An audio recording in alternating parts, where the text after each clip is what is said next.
चलिए बुलेटिन में आगे बढ़ते हैं और एक और बड़ी खबर आपको बता देते हैं। मालेगांव ब्लास्ट पर योगी आदित्यनाथ का कांग्रेस पर हमला। मालेगांव ब्लास्ट कांग्रेस की बड़ी साजिश, बीजेपी और हिंदू संगठन के लोगों को फंसाने की साजिश, कांग्रेस की शरारत, देश के खिलाफ अपराध। मालेगांव केस पर कांग्रेस को माफी मांगनी चाहिए, आतंकवादियों को प्रेरित और प्रेषित करने वाली कांग्रेस, ये तमाम बातें कही गई हैं। बड़ा हमला योगी आदित्यनाथ का कांग्रेस पर। आप देखिए किस तरीके से मालेगांव ब्लास्ट कांग्रेस की बड़ी साजिश, ये बात कही गई। बीजेपी और हिंदू संगठन के लोगों को फंसाने की साजिश, ये बात भी कही गई है। कांग्रेस की शरारत, देश के खिलाफ अपराध है, ये तमाम बातें कही गई हैं सीएम योगी आदित्यनाथ की तरफ से। एनआईए कोर्ट में गवाह के बयान के बाद सियासी हलचल भी तेज हो गई है। आरएसएस नेता इंद्रेश कुमार ने कांग्रेस पर सवाल उठाए तो ओवैसी ने पूछा, अगर कोई गुनहगार नहीं है तो ब्लास्ट के लिए जिम्मेदार कौन है? सरदार मनमोहन सिंह और सोनिया के नेतृत्व में कांग्रेस लेड जो यूपीए गवर्नमेंट बनी थी,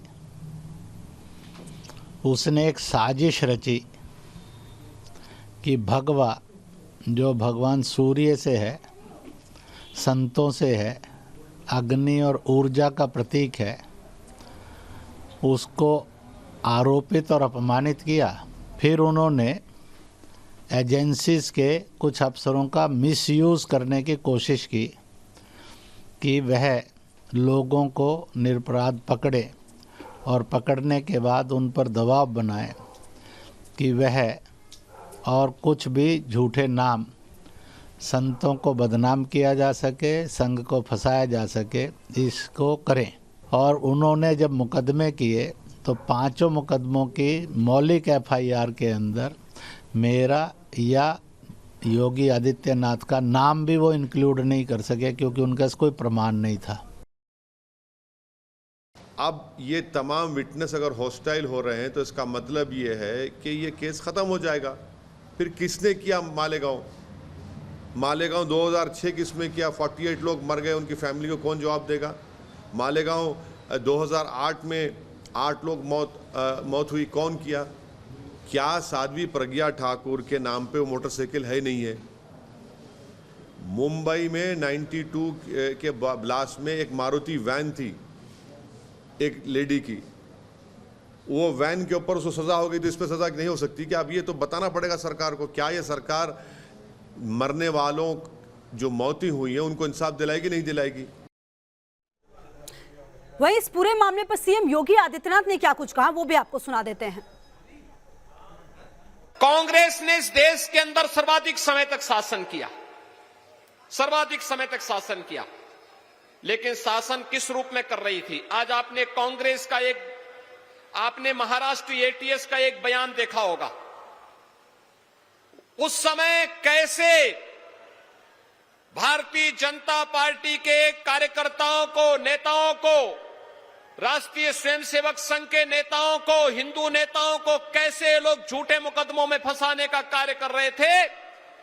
आपने मालेगांव विस्फोट के मामले में देखा होगा। कांग्रेस की शरारत देश के खिलाफ एक अपराध है और कांग्रेस के लोगों को इसके लिए माफी मांगनी चाहिए देश की जनता से।